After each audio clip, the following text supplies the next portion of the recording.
Nós vamos fazer agora a exegese da parábola. Vamos só colocar alguns elementos dela e depois nós vamos repassar versículo por versículo, fazendo a exegese. Na parábola fala sobre a vinha. A vinha é o próprio espírito imortal, simbolicamente representado. Fala sobre o pai de família. O pai é Deus e a família são as leis divinas. Então Jesus começa dizendo: o reino dos céus é semelhante ao pai de família que saiu para assalariar trabalhadores para a sua vinha. Cabe nessa questão do eu, espírito imortal, das leis divinas e Deus, duas atitudes: a da entrega e da ação. A entrega é entregarmos-nos a Deus e as leis, e a ação, agir no espírito imortal que somos. O trabalho na vinha é o espírito imortal desenvolvendo as virtudes. Todos nós temos esse compromisso consciencial de desenvolver as virtudes no coração. O mordomo é a consciência. O denário é a felicidade proveniente da ação consciencial. Ociosidade, negligência em relação à ação. Cada hora são níveis de despertamento da consciência para a superação da ignorância, do não saber, do não sentir e do não vivenciar. Olho mau, insubmissão às leis divinas. Então, são os vários elementos da parábola. Nós temos os três elementos principais: vinha, pai e família, espírito imortal, Deus e leis divinas. E ela aborda todo o processo de entrega, de ação e de resistência às leis e a Deus. O que pode acontecer conosco, desde a entrega consciente aos nossos objetivos, até a resistência, a reclamação. Vamos retomar agora cada um dos versículos para nós apreendermos dentro do sentido existencial a parábola. Vejamos: o reino dos céus é semelhante a um homem, pai de família, que saiu de madrugada a assalariar trabalhadores para a sua vinha. Vejamos qual é o sentido profundo desse versículo. Nós já temos elementos para entender com os símbolos, né? O reino dos céus é o quê? Quando Jesus afirma o reino dos céus, ele está afirmando o quê? Paz interior somente? Paz de consciência? Será? O ser essencial? Nenhuma dessas questões. As leis divinas da consciência têm a ver. O que é o reino dos céus? O reino de Deus? Jesus está falando do quê? De algo passivo ou de algo ativo? Ativo. Então, o que é o reino dos céus? Ninguém falou ainda. Isso é consequência. É o quê? O trabalho evolutivo do ser buscando as virtudes, cumprindo as leis.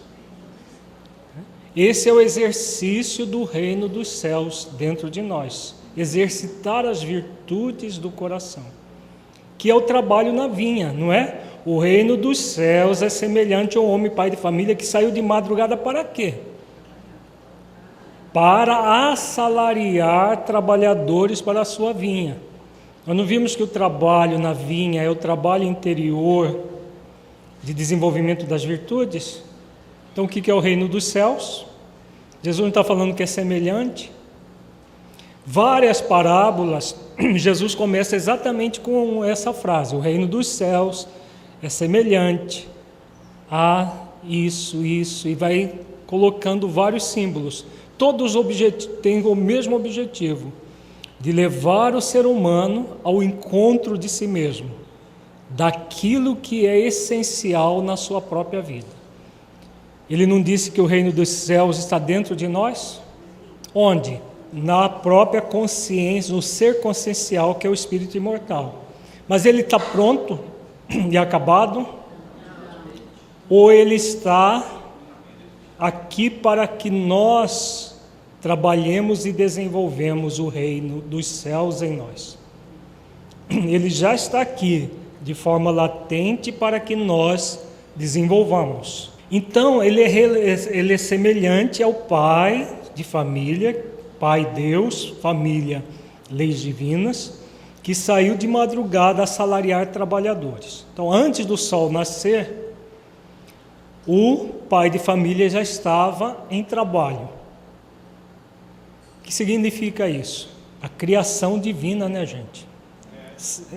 A criação divina cessa?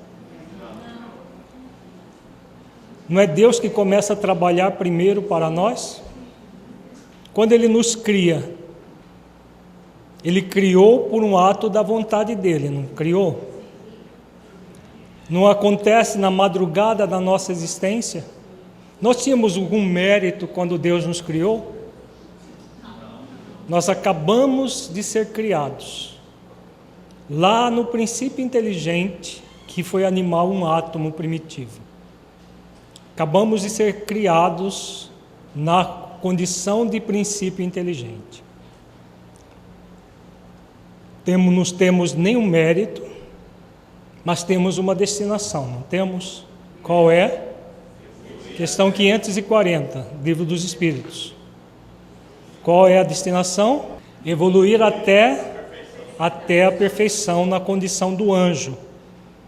O átomo primitivo até o arcanjo que começou pelo átomo.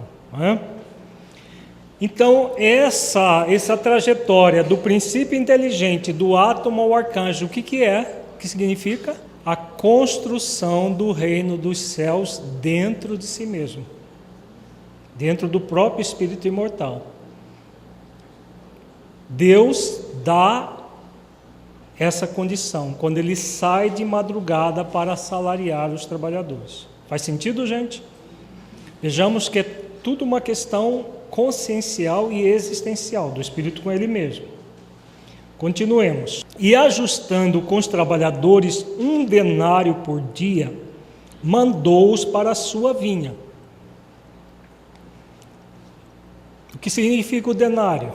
A felicidade proveniente do dever cumprido, do trabalho realizado. Quando você trabalha em função do desenvolvimento da vinha, você vai se tornar feliz? É o que nós vimos, a lei de justiça. Qual é o nosso maior direito? Sermos felizes. Qual é o nosso maior dever? Ser feliz também, porque a felicidade é construída desenvolvendo o trabalho na vinha, construindo o reino dos céus em nós mesmos. Por que só 1 denário? A felicidade é uma só, exatamente. E é um valor monetário? Não. Então, denário não é um valor monetário. É um valor individual e intransferível. Esse dado aqui é muito interessante para a gente entender os versículos posteriores. O pai de família ajustou 1 denário por dia com os trabalhadores.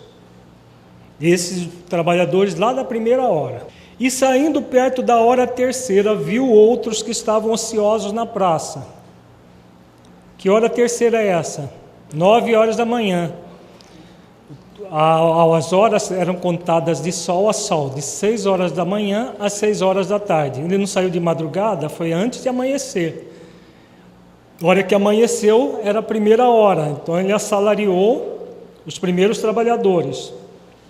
Agora, às 9 horas da manhã, a hora terceira, ele viu outros que estavam ociosos na praça. E aí o que ele fez? E disse-lhe: ide vós também para a vinha, e dar-vos-ei o que for justo. E eles foram. E o que é justo? O denário. O que a lei de justiça nos convida? Vamos relembrar, vimos agora há pouco. Qual é o convite da lei divina? Qual que é o direito? De ser feliz. E qual é o dever? Ser feliz também. Então o que é justo?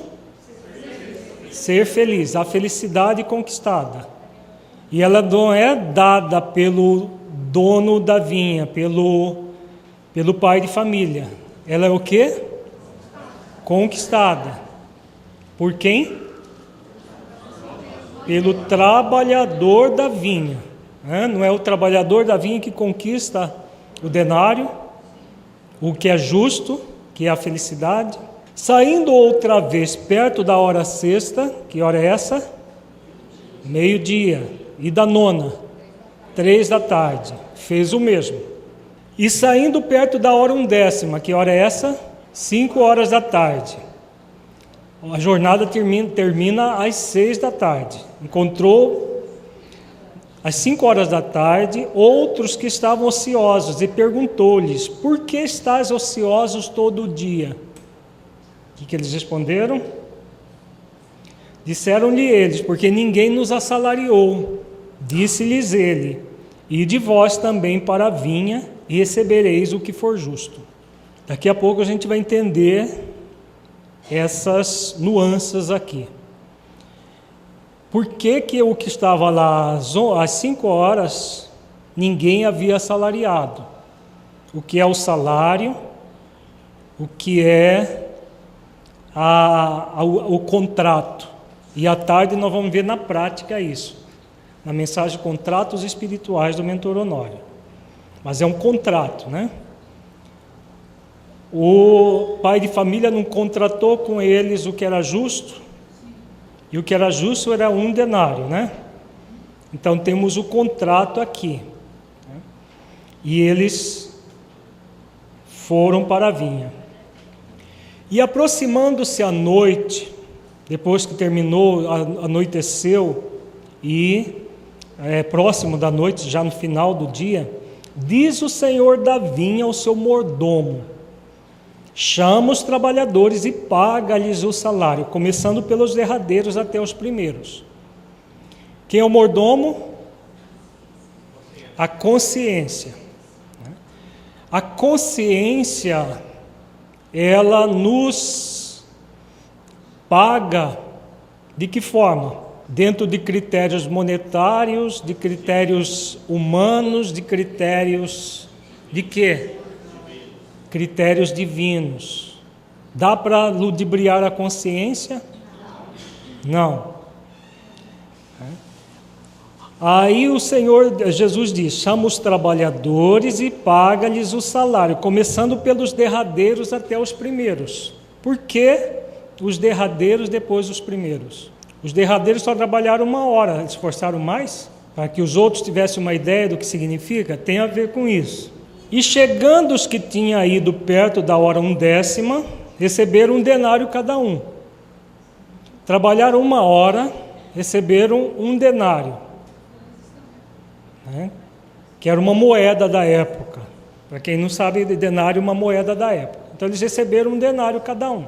Vindo, porém, os primeiros, aqueles que trabalharam 12 horas, cuidaram que havia de receber mais, mas do mesmo modo, receberam 1 denário cada um. Dá a impressão que é injusto isso? Justo? Como que é isso? O que vocês acham? Na primeira impressão, dá a impressão que é injusto, né? Um trabalha 1 hora, o outro trabalha 12 horas e recebe 1 denário também. Depende do resultado do trabalho, tem a ver com isso. Vejamos como que os primeiros trabalharam. O denário não é a felicidade consciencial do dever cumprido? O que acontece? E recebendo, murmuravam contra o pai de família. O que Jesus está falando aqui? O que é murmurar? Reclamar, né? Eles estavam reclamando do pai de família. O que significa isso do ponto de vista, saindo do símbolo e vindo para a realidade? Era um trabalho o quê? Em troca de alguma coisa. Ele estava cumprindo a lei de amor, justiça e caridade? Não.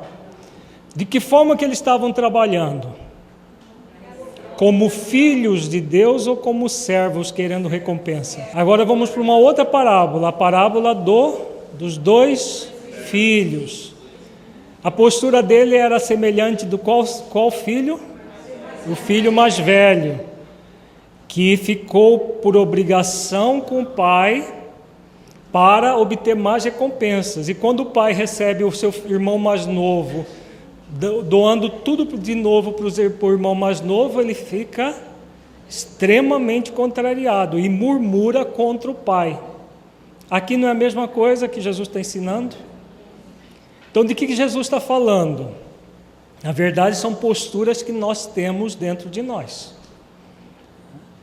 Quando nós realizamos o trabalho do bem, reclamando, nossa, que droga, fim de semana inteiro inventaram o tal de seminário, e a gente tem que ir, porque senão o que a Luísa vai pensar da gente?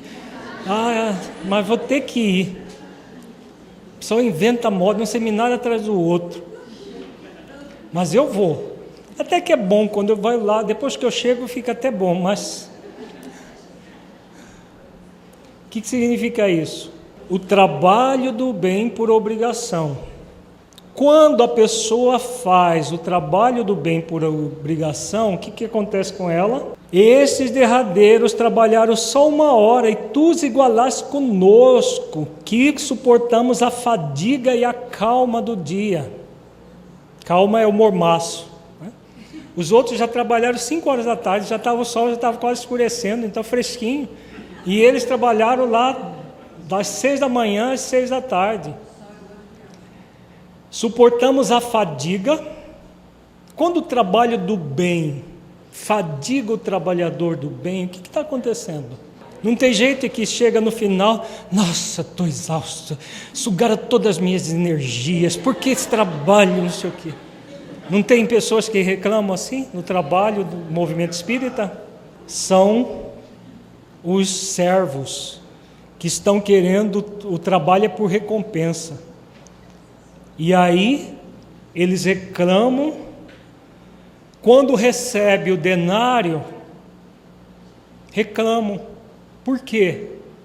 O que queria o filho mais velho na parábola dos 2 filhos? Reconhecimento e ganhar mais para ele, privilégios. Queria privilégios, queria mais do que o irmão. Não existem pessoas dentro do movimento que trabalham para receber privilégios, aplauso dos outros, ir para uma colônia espiritual, do mínimo, como o nosso lar depois que desencarnar, receber as bênçãos do Dr. Bezerra de Menezes e outros espíritos luminares na hora que desencarna. O que mais? Obsessor não pegar, né? Para obsessor não pegar. São várias as tentativas de barganha que a pessoa busca no trabalho do bem.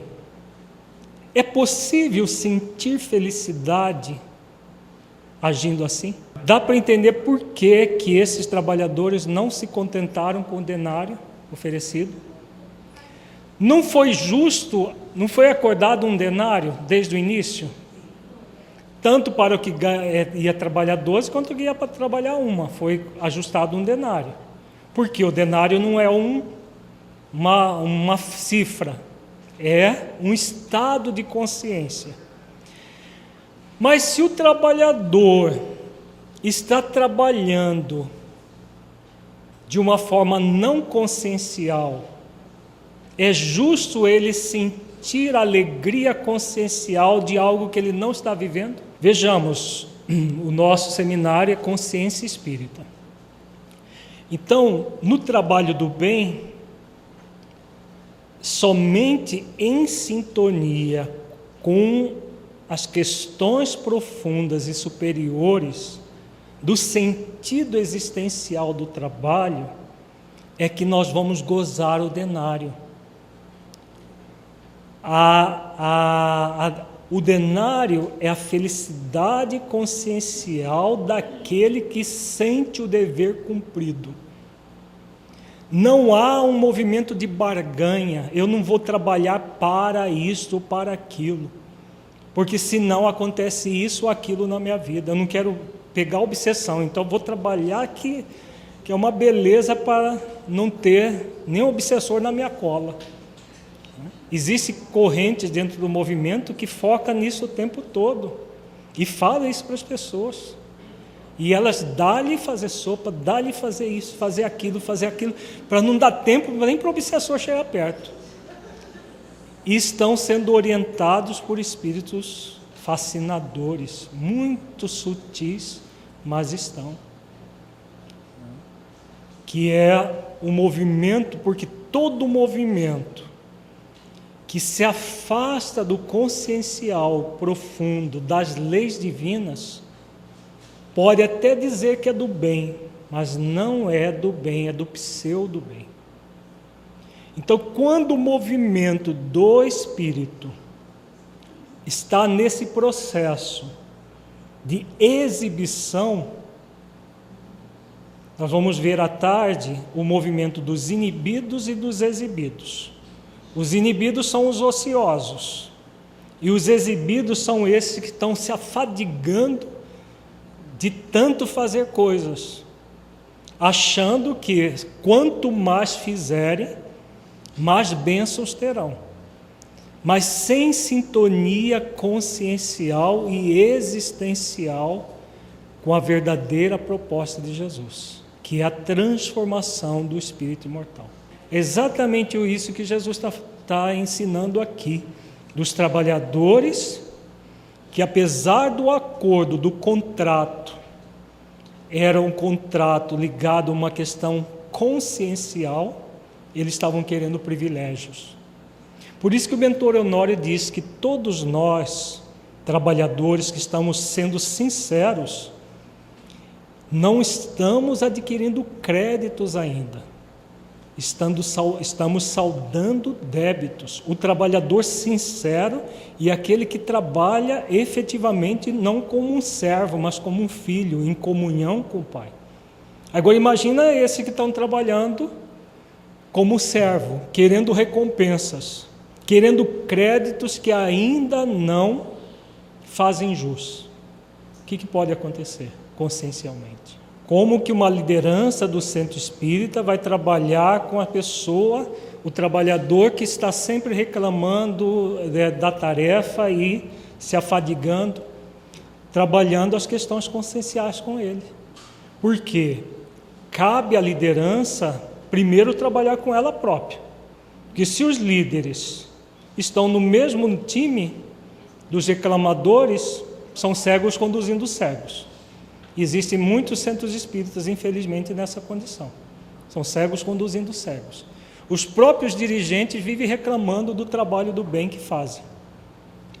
Se estão reclamando, é porque não estão em sintonia consciencial com a tarefa. Se já superaram isso, aí tem condições de oferecer para os seus liderados, a equipe de trabalhador, seminários como este, para refletirem as questões conscienciais da vida. Não existe outra forma. Porque tem gente no movimento espírita que diz assim: não, põe a pessoa para trabalhar mesmo reclamando, porque um dia ela gosta. O que nós temos visto no movimento, participamos do movimento há 35 anos já. O que nós temos visto ao longo desses anos é que ao longo do tempo as pessoas vão ficando cada vez mais amargas, mais azedas no próprio trabalho. Elas ficam, muita gente fica, que é muito persistente, já desenvolveu pelo menos essa virtude, fica no trabalho, mas vai ficando aquela pessoa que reclama o tempo todo do trabalho que realiza, ou estão o tempo todo como porcos espinhos, o tempo todo espetando outras pessoas, porque elas não têm como trabalhar as questões conscienciais com elas mesmas, elas estão sempre focadas no outro. O que o trabalhador fez aqui? Eles se compararam com os outros, eles estavam focados nos outros. Então o trabalhador que se sente servo, ele não foca nele mesmo, ele foca no que os outros estão fazendo, que os outros estão deixando de fazer, nos problemas que os outros fazem ou deixam de fazer. Não focam em si mesmo nas questões conscienciais da vida. Então, nesse centro as pessoas não colaboram, porque nesse centro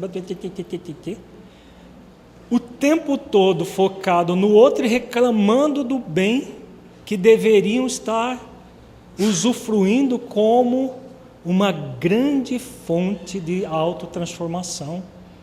Jesus não coloca claro que o reino dos céus é semelhante ao pai de família que sai de madrugada para assalariar trabalhadores para a sua vinha? Mas a pessoa reclama e fica ali reclamando, o tempo todo focada no outro, no que o outro deixou de fazer, que o outro fez de forma que ele não gostou, gera os milindres, geram todas as dificuldades que nós vemos no movimento espírita. Mas por que isso acontece? Por falta de trabalho das questões conscienciais e existenciais. Se nós não usufruímos da felicidade consciencial de estarmos no trabalho do bem, alguma coisa está muito errada com a forma como nós estamos trabalhando. Ou o trabalho que nós estamos realizando é do pseudo-bem, e não há como você chegar na felicidade consciencial trabalhando no pseudo-bem, ou a forma como nós estamos no trabalho, ele já é do bem, está realmente focado na renovação espiritual da humanidade, mas a forma como eu me trabalho nessa tarefa está deixando a desejar. Se foi nesse sentido que Jesus disse a Pedro que veio reclamar que os outros discípulos não estavam ajudando, e Jesus disse: que te importa a ti, segue-me tu? Exatamente isso, né? Porque o trabalhador que está focado nas questões conscienciais da vida, ele não centra no que os outros estão fazendo ou deixando de fazer, ele centra em si mesmo, ele centra na sua transformação interior. E ao centrar em si mesmo, dessa forma, ele auxilia outras pessoas a fazerem o mesmo, pelo seu próprio exemplo, pelo esforço que ele faz para domar as suas más inclinações, como nós vimos no texto de Kardec, e, claro, se ele ocupa uma liderança, fazendo reflexões com os demais companheiros de trabalho. Ele não deixa esse processo ficar nesse nível do murmúrio, da reclamação, do foco no outro. Trabalha em função de se ver consciencialmente. Então, a essência da consciência espírita é exatamente fazer algo diferente do que esses trabalhadores fizeram. Mas ele, respondendo, disse a um deles: amigo, não te faço injustiça. Não ajustaste tu comigo um denário? O que Jesus está falando aqui? De que ele está falando? Que lei? A lei de justiça. Havia um contrato. O contrato espiritual, nós vamos ver isso à tarde de uma forma muito clara e lógica. O contrato espiritual que nós temos assinado no mundo espiritual diz respeito aos outros? Quando chegar lá do outro lado, por que você não trabalhou? Porque tinha tanta gente que também não trabalhava, tinha gente que fingia, que fazia Corpo mole eu também fiz.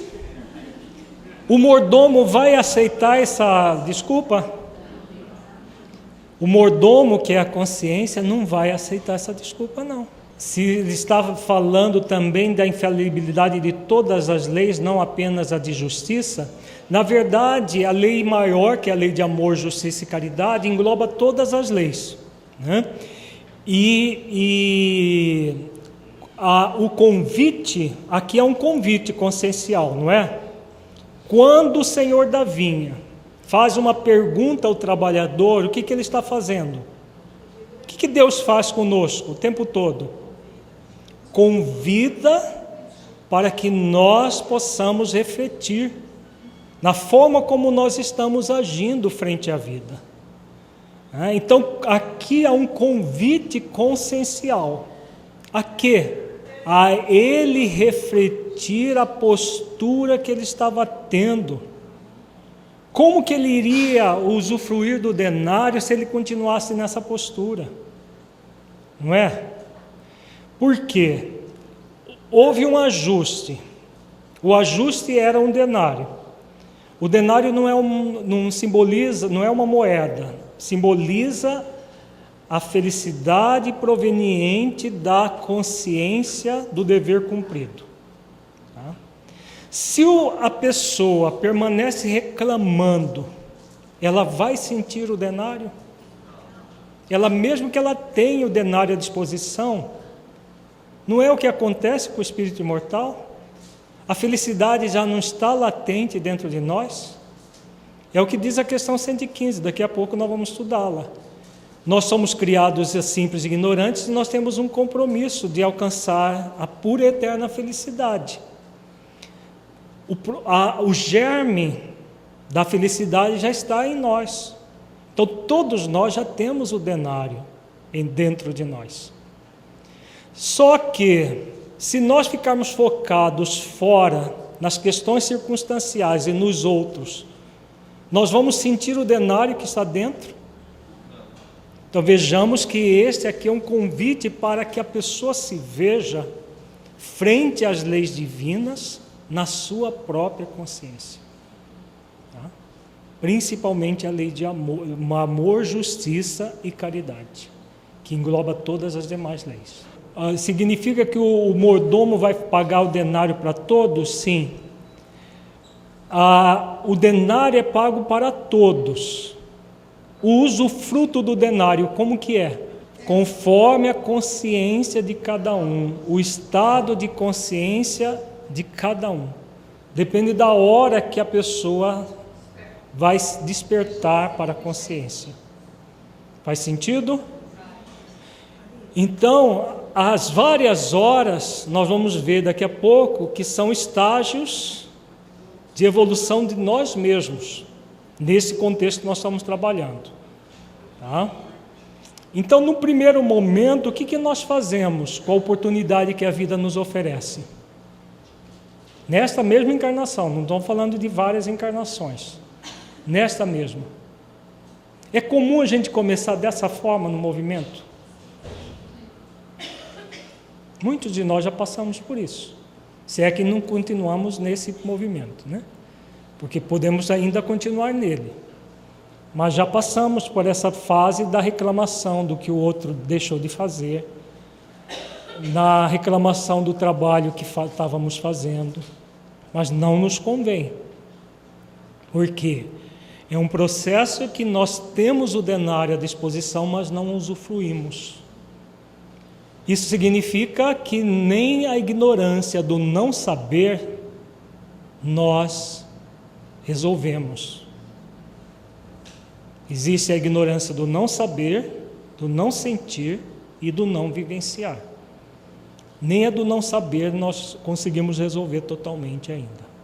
Por isso que nós agimos contrariamente àquilo que já deveríamos saber.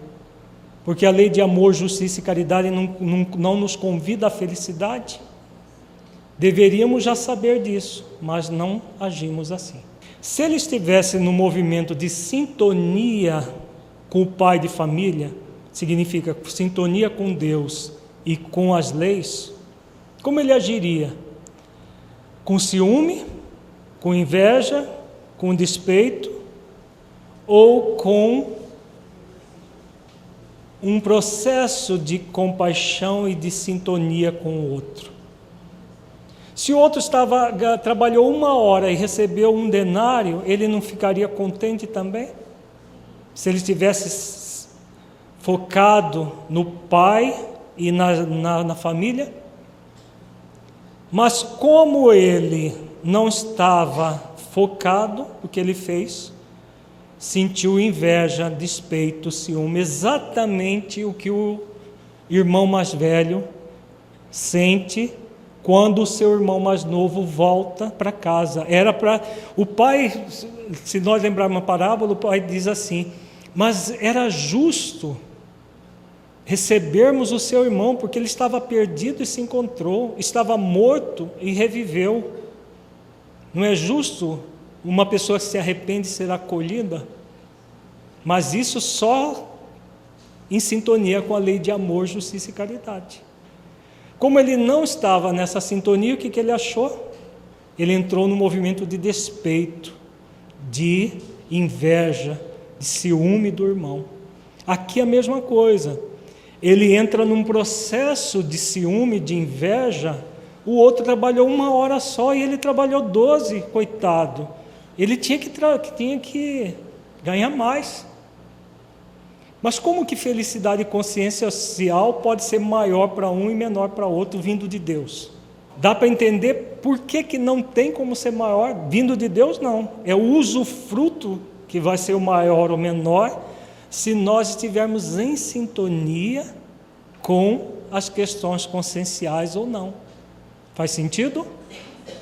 Se a pessoa está em sintonia, ela se regozija, como o pai diz para o irmão mais velho, que era justo regozijar. Ela se regozija se ela estiver num processo de justiça. Se ela não estiver num processo de justiça, em vez de se regozijar, ela se ofende, ela reclama, ela blasfema. Estão trazendo isso para o movimento espírita mais uma vez. O convite que nós estamos fazendo para todos nós aqui no seminário Consciência Espírita, em cima dessa questão aqui que Jesus oferece. Todas as vezes que nós reclamarmos do trabalho do bem, reclamarmos das pessoas que não estão fazendo, ou que fazem menos do que a gente acredita que faz menos do que a gente, todas as vezes que nós entrarmos nesse movimento do murmúrio, lembremos dessa pergunta de Jesus aqui: amigo, não te faço injustiça, não ajustaste tu comigo 1 denário, significando, você não tem um compromisso consciencial com você mesmo, e com o movimento espírita, e com a doutrina espírita? É seu, individual e intransferível? Vejamos, nós colocamos que inicialmente as questões existenciais são individuais e intransferíveis. As circunstanciais são transitórias e transferíveis. E aí o que acontece? Paradoxalmente, o que nós fazemos na prática nos centros espíritas? Nós inibimos as existenciais e ficamos focados nas circunstanciais, nas que nós estamos fazendo, numa fazeção de coisas, muitas vezes, nas que os outros não estão fazendo, porque eles, onde já se viu, não fazer, onde já se viu isso, onde já se viu aquilo. E aí o que acontece? Por causa das circunstanciais relacionadas a nós mesmos e aos outros, nós desfocamos das existenciais. E aí não vai ter jeito de nós usufruirmos do denário. É o que aconteceu com o irmão Jacó. Ele fez muita coisa, ele era muito rico, então ele doou muita coisa para muita gente. Cestas básicas, foi muita coisa ele fez. Mas como ele não cuidou das questões existenciais, na hora de receber o denário ele não se sentia bem. Nós vamos ver amanhã que houve até uma reunião especial para ele, para acolhê-lo. E chegou nessa reunião, ele estava mal com ele mesmo. Porque não se sentia bem na hora de usufruir do pagamento. Que o pagamento é consciencial. Então, o bem-estar é individual e intransferível. Toma o que é teu e retira-te. Eu quero dar a este derradeiro tanto como a ti. O que Jesus está falando aqui, gente? Ele está dizendo que o pai de família expulsou o trabalhador reclamão? O que é toma o que é teu e retira-te? Aqui é algo muito profundo. Toma as tuas crenças e retira-te para dentro de você mesmo, refletindo sobre elas. É uma resposta, aqui a pessoa vai conseguir a resposta da pergunta anterior. Se eu estiver num processo de reclamação dentro das atividades espíritas, se eu estiver num movimento de perturbação focado no meu exterior e não no interior, o que eu estou fazendo? Eu estou baseado em crenças e valores falsos que estão desintonizados com as leis divinas, com a família, que estão em desintonia com o Pai, porque eu estou falseando valores. E aí, o que Jesus ensina?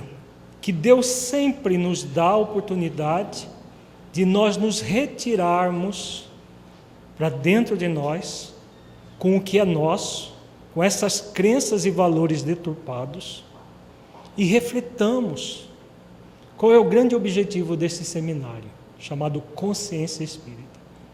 Não é para que a gente saia daqui culpado, nossa, eu não estou fazendo como deveria, e agora? Não é para isso, não. É para que cada um se retire para dentro de si mesmo e faça uma avaliação. Como eu estou agindo? Eu estou agindo focado no outro ou focado em mim verdadeiramente? Eu estou focado em Deus e nas leis divinas, ou eu estou focado em questões puramente transitórias e me perturbando com elas? Então o convite é esse retiro interior, não é ir para fora, ao contrário, é ir para dentro, retirar, pegar o que é nosso, crenças e valores deturpados, retirar para dentro de nós e refletir sobre a forma como nós estamos vendo as coisas. Nós estamos vendo com uma ótica injusta, porque não é justo ele dar o que é dele para o outro, como lhe aprouver. Não é o que Jesus ensina? Em que lugar de que Jesus ensina sobre isso? Seja feita a vossa vontade. Se a vontade de Deus é oferecer oportunidades, N que seja, para outras pessoas, ou para nós mesmos em outras circunstâncias, nós temos alguma coisa a ver com isso? Se é a vontade de Deus? Né? Então, eu quero dar a esse derradeiro tanto como a ti. Então, o que importa? É a frase que o Romildo lembrou de Pedro. O que te importa a ti? Segue-me tu. Se o outro não está fazendo, ou se o outro está assim, assado, o que importa o outro? Segue-me você. Né? Reflita o que você está fazendo. Se essa questão tem a ver com a questão 919, 919A do Livro dos Espíritos, que Santo Agostinho Ensina uma forma de se autoconhecer? Sim, exatamente. Porque esse retira-te para dentro de você mesmo, para que você conheça o que existe de equivocado dentro de você, que você acabou de receber o denário e não está usufruindo. Acabou de receber uma oportunidade de viver de uma forma consciencial a alegria de estar servindo na vinha do Senhor e não está usufruindo. Faz sentido? Porque nós não vimos que a vinha é o próprio Espírito imortal e o trabalho da vinha não é o trabalho com ele mesmo, desenvolvendo virtudes. E no trabalho para desenvolver virtudes, o que a pessoa faz? Reclama. Faz sentido? Num trabalho que é para desenvolver virtude, ela reclama que ficou 12 horas e o outro só uma, mas como? Onde se viu?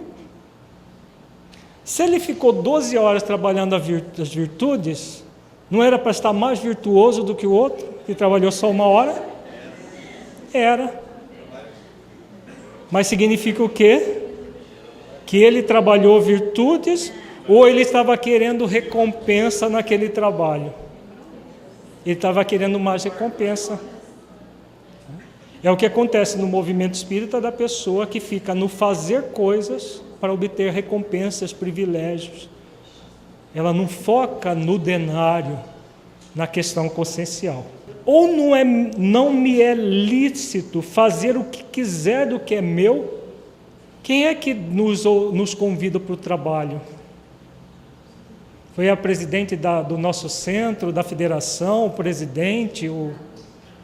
Quem é que convida para o trabalho? A consciência? Deus, e podemos dizer que também Jesus, porque Jesus é o caminho que nos leva a Deus, né? Ele é o nosso modelo e guia. Então, quem é que nos convidou para estar no trabalho que nós fazemos no movimento espírita? Jesus, representando o pai de família. Não é lícito ele fazer o que ele quiser do que é dele? Sim, é lícito ele fazer o que quiser. Então ele convida N pessoas para a tarefa. Qual é o foco de cada trabalhador? Qual deveria ser? O que ele faz, não o que o outro está fazendo ou deixando de fazer. Né? O é mau o teu olho porque eu sou bom? E que Jesus está falando aqui? Da insubmissão à vontade de Deus. E, que mais? Deus criou os espíritos bons e maus? Simples e ignorante. E cada um tem o livre-arbítrio para escolher entre o bem e o mal. O bem não é sempre divino? É mau o teu olho porque eu sou bom? O bem não é sempre divino? E o mal? Nós é que criamos, não é? De que Jesus está falando aqui também? Nós já vimos o que é o olho mau. O que é o olho mau? O olho mau é o espírito que não quer o quê? Cumprir as leis divinas. Quando nós não cumprimos as leis divinas, nós enveredamos pelo mal. E vamos nos afastar do quê? Nós vamos nos afastar da felicidade, gente, não é? Quanto mais nós nos afastamos do bem, se é a felicidade proveniente do bem. Então o que está acontecendo aqui com o trabalhador? Trabalhou 12 horas. Veja bem, trabalhou 12 horas. Na hora de usufruir os benefícios do trabalho, o que aconteceu com ele? Reclamão. Porque ele não queria cumprir a lei. A lei é de amor, justiça e caridade. Ele não queria cumprir a lei. Se poderia ser um mecanismo de projeção, é exatamente isso. porque nós projetamos no outro aquilo que nós trazemos em nós. Não existe injustiça sob a ótica divina, existe? Mas e a humana? Nós não achamos muitas vezes que Deus é injusto? Que onde já se viu fazer isso, fazer aquilo? Por quê? Porque nós projetamos a nossa forma injusta em Deus. Então, no trabalho do bem, o que é injusto no trabalho do bem? Quando você está realizando o trabalho do bem de verdade, nós não estamos falando do pseudo bem, o bem de verdade, o que é injusto? O foco nas questões circunstanciais que não lhe dizem respeito. Não é o que o trabalhador estava focado? O outro receber um denário, trabalhou 1 hora. Ele trabalhou 12, recebeu 1 denário, mas o acordo era receber 1 denário. Aquilo dizia respeito a ele? Aquela circunstância dizia respeito a ele? Não. Quando ele desfoca daquilo que não diz respeito a ele, o que ele desfoca também? Das questões existenciais nele mesmo. Faz sentido, gente? Por isso ele não sentia o prazer de ter trabalhado 12 horas. Ele estava focado no outro. O foco do trabalhador deve ser em si mesmo. Mas quando a tarefa do centro do movimento está sendo atrapalhada por outra pessoa, não é isso que Jesus está ensinando. Ele está ensinando o foco nas questões existenciais e circunstanciais de você ficar reclamando aquilo que só diz respeito ao outro. Mas quando você tem um trabalho em grupo e pessoas estão prejudicando a seara do trabalho em grupo, isso só diz respeito ao trabalhador? Não. Isso diz respeito a todos. Aí entra outra passagem que nós já estudamos. Nós estudamos no Centro Espírita e a Promoção do Espírito Imortal. Você reúne a igreja, primeiro chama o trabalhador em particular, conversa com ele. Se ele não atender, você chama 2 ou 3 testemunhas, você chama a diretoria da área, vamos conversar com ele. Se caso não resolveu, você reúne a igreja, a diretoria da instituição, para resolver o problema. Então, nesse caso, é uma outra questão. Aqui é uma questão consciencial que não tinha nada a ver com... O outro ter trabalhado 1 hora não havia prejudicado o que trabalhou 12, porque foi acordado isso. Então não havia prejuízo. Então ele estava focado em algo que era exclusivamente do outro. Nesse caso, não é exclusivamente do outro, é do todo, é da seara. Então uma pessoa não deve jamais nós sermos permissivos para permitir que ela prejudique o todo, simplesmente porque é uma questão com ela. Não é, aí é uma questão do todo. Em qualquer circunstância, nós não vamos reclamar pura e simplesmente. Nós vamos nos colocar no lugar de agentes ativos para resolver a questão. Então, por exemplo, voltando à questão da Lorena, é muito comum no movimento ficar o disse-me-disse e o zum-zum-zum, não é? A pessoa está fazendo coisas erradas, em vez de fazer o que Jesus orienta, de uma forma muito clara, proativa, o que nós costumamos fazer? Fofocas, porque fulano está agindo assim, fica aquela conversa, e muitas vezes nem a própria diretoria, a liderança toma providências, e o problema vai se avolumando, porque nós não seguimos as orientações do mestre. Então, é necessário que sejamos proativos sempre. Se não diz respeito a mim, diz respeito apenas ao outro, sejamos proativos, acolhendo o outro como nós gostaríamos de ser acolhidos. Se diz respeito ao todo, vamos tomar as providências como Jesus orienta. Primeiro chama a pessoa em particular, Depois reúne 2 ou 3 testemunhas. Caso não seja resolvido, reúne a igreja, que no caso nosso, modernamente, é a diretoria que vai tomar decisões importantíssimas para o centro, para a federativa. Assim, os derradeiros serão primeiros, e os primeiros derradeiros, porque muitos são chamados, mas poucos os escolhidos.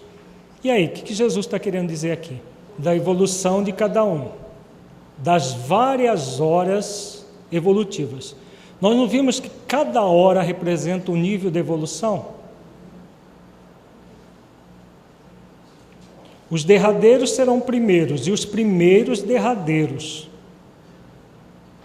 Porque ele aproveitou do ensinamento. Por que ele aproveitou? Tem a ver com isso. O derradeiro serão os primeiros, por quê? Ele trabalhou só 1 hora. Mas essa hora valeu 1 denário. O que significa? Que essa hora foi tão produtiva, que valeu as 12 horas do outro. E como é, saindo do símbolo e vindo para a realidade, quando é que o trabalho em 1 hora é tão produtivo ou até mais do que em 12? Quando você se entrega, né? Entrega a quê? Se você se entrega no limite das forças, mas nós já vimos aqui o que representa isso, no texto de Kardec dos bons espíritas. Primeiro você supera o quê? Pela reflexão, você vai superar a ignorância do não saber. Não é o que lá Kardec fala? Primeiro a pessoa compreende a doutrina. Depois, ele sente a doutrina dentro de si. Ignorância do não sentir sendo superada. Depois, o que ele faz? Kardec diz, nós vimos lá no texto, ele aplica na sua vida. O que é isso? Superação da ignorância do não vivenciar. Quando nós vivemos a doutrina dessa maneira, nós vamos ser mais produtivos ou não? Vejamos que essa 1/10 hora é um estado de consciência. De que tipo? Desperta, consciência mais elevada, exatamente isso. Em que ele, trabalhador, assimilou no nível do saber, do sentir e do vivenciar a doutrina dentro de si. Então, ele não é o que vem derradeiro, em termos evolutivos, não vem por último isso? Ou a gente vivencia antes de saber? Vivencia antes de sentir? Não é? O derradeiro é a vivência plena da aplicação dentro de nós mesmos. Os derradeiros serão primeiros. Primeiros no quê? Quando é que é possível sentir o denário? Só nessa condição. Na outra condição, você pode receber o denário? Pode, mas não sente. Não foi o que todo mundo não recebeu o denário? Mas não sente o denário em si. Faz sentido, gente? Por isso que os derradeiros serão os primeiros, e os primeiros derradeiros. Se a pessoa ainda não trabalhou em si mesma o sentimento e a vivência da doutrina, ele pode trabalhar no bem? Pode ou não? Pode. Tem muita gente fazendo isso. Até aos trancos e barrancos, como se diz. É o caso do Frederico Figner. Ele trabalhou assim, foi um trabalhador eficaz do ponto de vista do trabalho fora de si. Ele disse que ele não foi eficaz no trabalho com ele mesmo. Em que aconteceu? Nós vamos ver isso amanhã em detalhes, nas falas dele mesmo. O que aconteceu quando ele foi receber o denário? ele não sentiu. Ele chegou de reclamar até com Emmanuel, porque André Luiz tinha direito de escrever e ele não tinha, porque queria mandar notícia. E Emmanuel disse para ele que André Luiz estava escrevendo coisas para a família universal e ele queria mandar recados específicos. Ele continuou reclamando, ele chegou reclamando várias. Nós vamos ver as passagens amanhã. Então, mesmo desencarnado, ele não tinha caído em si. Só depois, muito tempo depois, ele sentia inveja de uma professorinha que tinha luz própria e ele não tinha. Uma série de coisas bem do irmão mais velho lá da parábola, do trabalhador reclamão aqui. Tá? Nós vamos ver nas palavras dele, né? Porque não estamos caçoando, nem só constatando por um estudo reflexivo, que ele próprio escreve esse livro e ele pede que nós reflitamos para fazer o que ele não fez quando estava encarnado. Isso não quer dizer que seja uma fatalidade, o primeiro ser o último o primeiro. Depende da entrega. Por isso que nós vimos no esquema lá, entrega e ação. Se houver entrega e ação, há usufruto. Se não houver entrega, houver apenas ação, o que vai acontecer? O trabalhador que trabalha muito, mas sem se entregar às leis, só agindo na ação do fazer coisas, ele não vai usufruir o denário. Sim, vai cansar-se, vai reclamar, mesmo desencarnado, e vai até cair em si, que o processo é interior de sentir as leis dentro de si, desenvolvendo virtudes. Porque a ação no bem fora, sem a ação do bem dentro, o que vai proporcionar para nós? Fadiga. Mas a gente pode fazer filantropia assim? Pode, principalmente se a gente sair arregaçando as mangas, fazendo coleta de alimentos e dar comida para a gente, e faz isso, faz aquilo. Nós vamos atender filantropicamente muita gente? Podemos ou não? Podemos. Agora, essa alegria existencial, fruto da ação interna, desenvolvendo virtudes, vai acontecer? Não. Isso significa o denário não sendo usufruído. Se existe alguma analogia entre essa parábola e a fala de Jesus ainda hoje, a fala que Jesus diz para o ladrão é uma fala simbólica. Se nós formos levar ao pé da letra, não seria impossível um espírito naquela condição ir para o mesmo plano que Jesus habitaria a partir da sua desencarnação. Mas é um estado consciencial, é o estado do início do despertar para uma consciência plena de si. Então, do ponto de vista psicológico, esse início do despertar, comparado com o estado anterior, é um paraíso. Porque o estado anterior é o estado da culpa, do remorso, da angústia.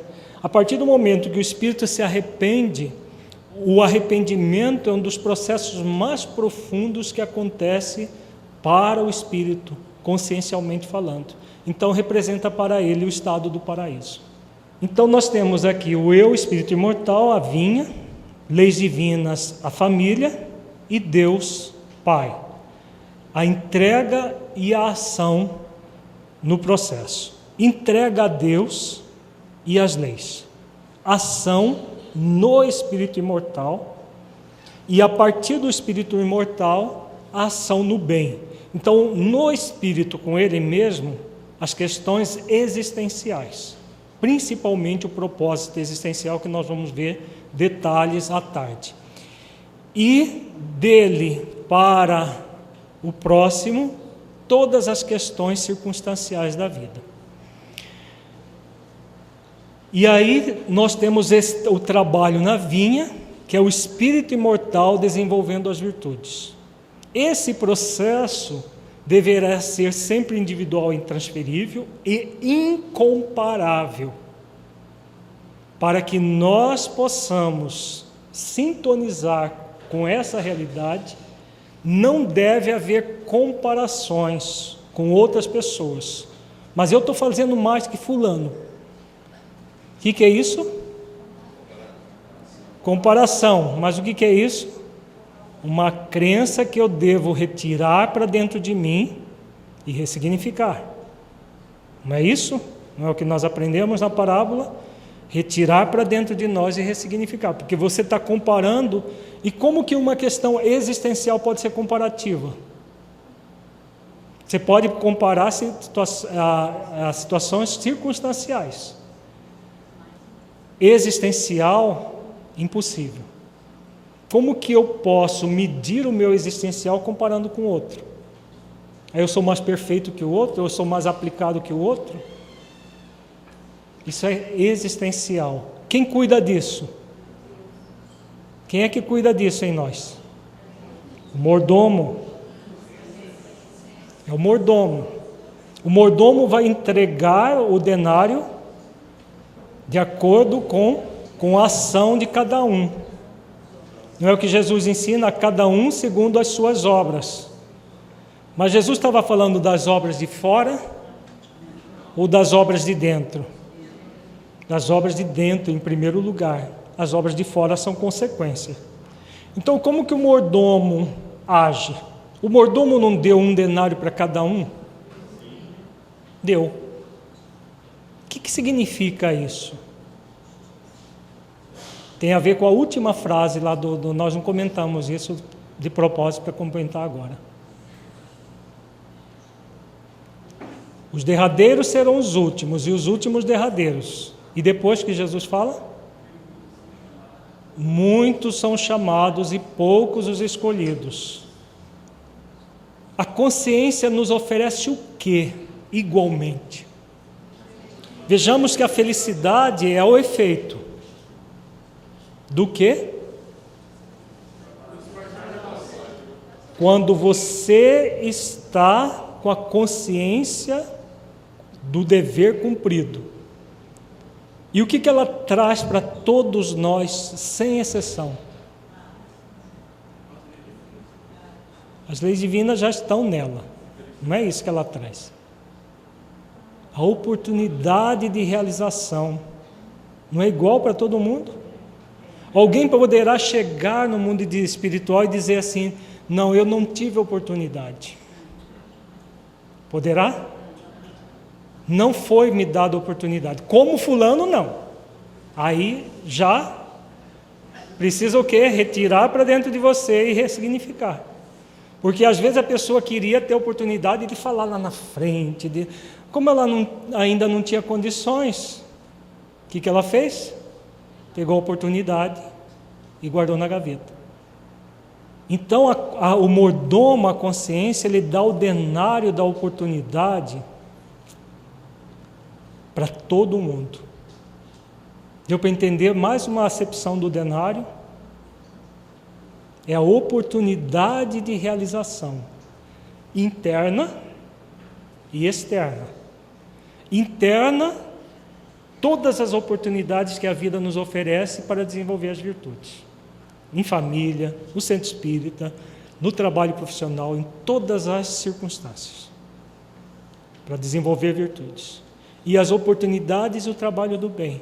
Nós não vimos agora há pouco que é Jesus que nos convida, sob as ordens de Deus? Então são as oportunidades que são o denário.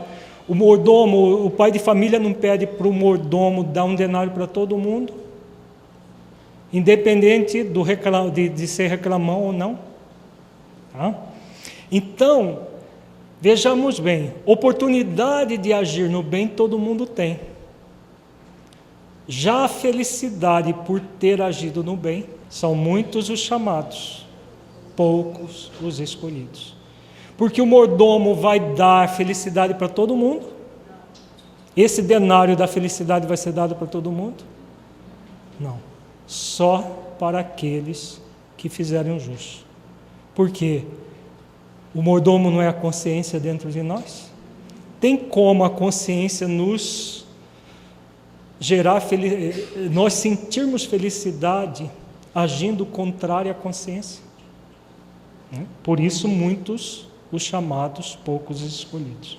O denário, nós vimos, é a felicidade proveniente da ação consciencial, que é o denário do usufruir a felicidade.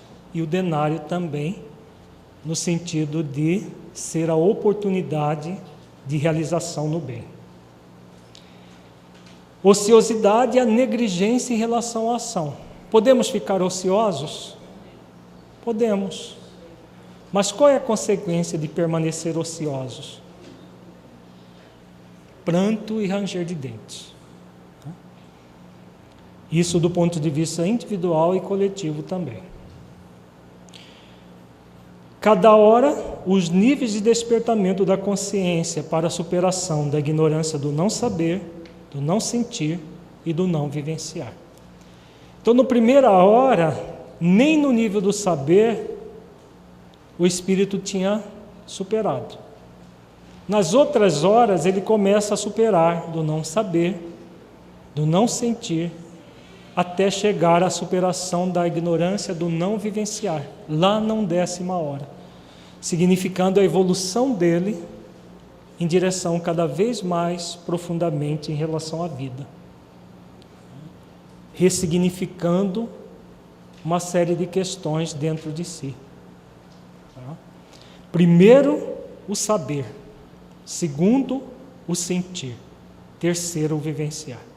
Sabendo que o saber é o menos trabalhoso. O sentir, trabalho constante, múltiplos exercícios para sentir. A partir do momento que nós vamos sentindo, imediatamente começa a vivenciar. Então, aquilo que vimos lá no texto dos bons espíritas. Compreender a doutrina apreendendo em nós. Então, você compreende intelectualmente, não é? Depois você apreende reflexivamente. Aí, sentir a doutrina dentro de nós e aplicá-la em nossas vidas. Então, essa é a superação de nós mesmos em diferentes momentos da nossa vida. Todos nós estamos tendo esse mesmo convite consciencial. É o convite do mordomo, de superar esses 3 níveis de consciência. Nós temos a existência inteira para superar. Claro que não é uma existência só que a gente vai superar totalmente. São várias existências. Mas nesta existência, especificamente, nós temos os convites. O Projeto Espiritizar vem trabalhando essas questões reflexivas exatamente porque chegou o momento, no nível coletivo, para que nós vivamos essas questões conscienciais. O movimento espírita amadureceu o suficiente para que nós saiamos do simples saber, mergulhemos no sentir e desenvolvamos as aplicações na nossa vida.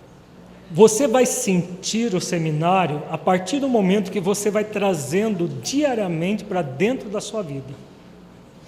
Por exemplo, aquelas perguntas conscienciais que Jesus faz, que nós fizemos saindo da parábola e trouxemos para o nosso dia a dia, todas as vezes que eu estiver reclamando do trabalho do bem que eu estou fazendo, eu devo refletir sobre a minha atitude. Todas as vezes que eu reclamar de alguém, do bem que o outro não está fazendo, eu devo refletir sobre a minha atitude, a minha forma de pensar. Claro, tirando aquela questão do mal interferir no coletivo. Nós não estamos falando de permissividade, mas de olhar para dentro de nós, para você se oportunizar sentir. Por quê? O saber, como nós dissemos, é menos trabalhoso, apesar de dar um trabalho danado, né? Por quê? muitos e muitos estudos de obras sérias do Evangelho de Jesus, das obras básicas, obras subsidiárias idôneas, para que a gente apreenda a doutrina, como Kardec fala. Múltiplos estudos, não vamos achar que o saber é uma coisinha que a gente aprende lendo romance tipo Violeta na Janela, né? Pura ilusão. São romances recreativos, água com açúcar, que não ensina nada. Tem gente achando que aprende a doutrina espírita lendo romances, água com açúcar. Não é possível. Múltiplos estudos. Tá? Uma vez feitos esses estudos, você vai superando gradualmente a ignorância do não saber. Já a ignorância do não sentir é diário, trazendo para dentro da sua vida. Como é isto para mim? Como é que eu me sinto em relação a esta questão? Quando você faz isso, gradualmente você vai abrindo o coração para captar os conteúdos espíritas que fazem sentido na sua vida, o sentido existencial na sua vida. A partir do momento que você sabe, sente, você vivencia. É automático o processo. Saber sentir, vivenciar. Saber sentir e vivenciar. Você vai aplicando, porque não tem como você trazer para dentro da sua vida, refletir profundamente sobre isso, sentir no coração e depois não aplicar. Você aplica automaticamente, não é automaticamente, mas consciencialmente, porque você vai aplicando, porque você vai sabendo e sentindo, não tem como não aplicar. Como espírito imortal você vai fazer. Sim, só didática para... Não. Eu vou ficar 10 anos só estudando a doutrina, depois vou ficar 10 anos só sentindo a doutrina, depois... Não é assim. Existem os 3 processos simultaneamente que você vai fazendo exercício para saber, para sentir e para vivenciar.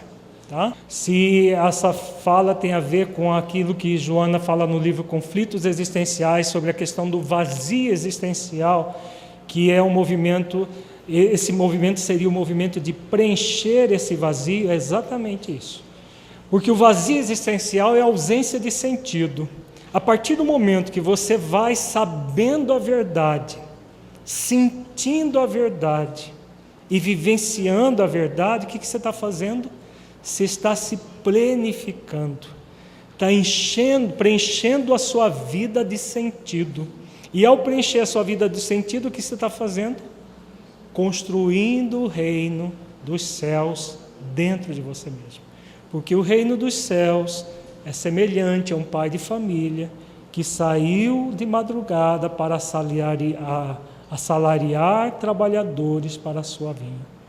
Não é como Jesus começa a parábola? Belíssima, né? Vamos praticá-la? Vamos?